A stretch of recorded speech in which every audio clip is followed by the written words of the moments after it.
नमस्कार, SPN 9 news में आपका स्वागत है। मैं हूं आपके साथ दिनेश कुमार। चुनाव आयोग ने आम चुनाव की तारीखों की घोषणा कर दी।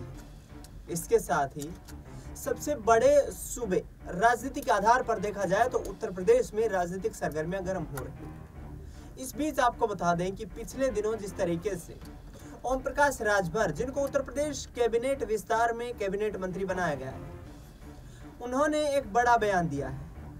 ओम प्रकाश राजभर लगातार 2024 के लोकसभा चुनाव में भारतीय जनता पार्टी से 5 लोकसभा सीटों की मांग करते नजर आ रहे थे। लेकिन इस बीच आपको बता दें कि जिस तरीके से ओम प्रकाश राजभर ने पिछले दिनों अपनी बयानबाजी दी है, उस बयानबाजी के चलते लगातार वो सुर्खियों में भी रहे हैं। लेकिन आज जिस तरीके से चुनाव की तारीखों का ऐलान हुआ है, ऐसे में ओम प्रकाश राजभर ने खुल करके ये कहा है कि हम NDA में साथ रह करके चुनाव लड़ेंगे।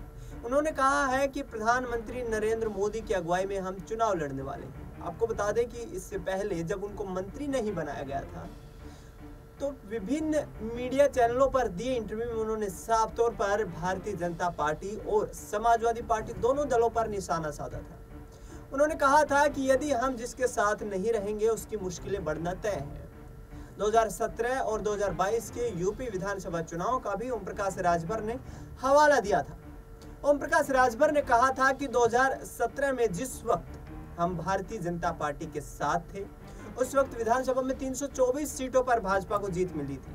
लेकिन 2022 के विधानसभा चुनाव में जब समाजवादी पार्टी गठबंधन में शामिल हो गए, तो भाजपा का ग्राफ गिरकर नीचे आ गया। वो संख्या जो थी 324 से घटकर 264 पर आ गई और समाजवादी पार्टी जो 50 के इर्द गिर्द घूम रही थी, वो उछल करके 125 से पार कर गई।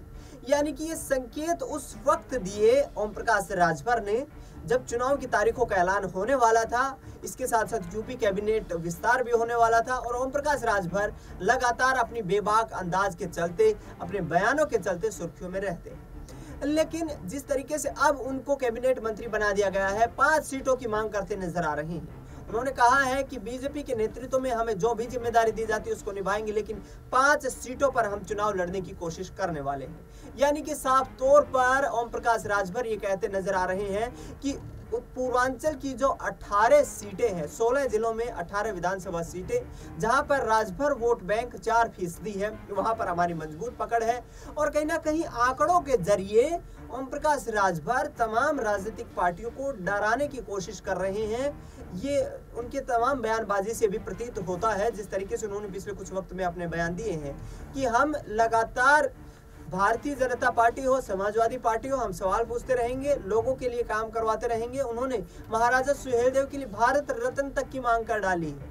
लेकिन अब देखना ये होगा कि जो ओम प्रकाश राजभर 5 सीटों की मांग करते नजर आ रहे थे, अब ये कहते नजर आ रहे हैं कि 400 सीटों का जो प्रधानमंत्री को जीतने का सपना है उसको पार करेंगे।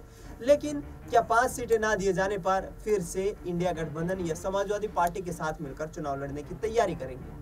फिलहाल इस खबर में इतना ही। देश दुनिया की तमाम बड़ी खबरों के लिए आप देखते रहिए SPN 9।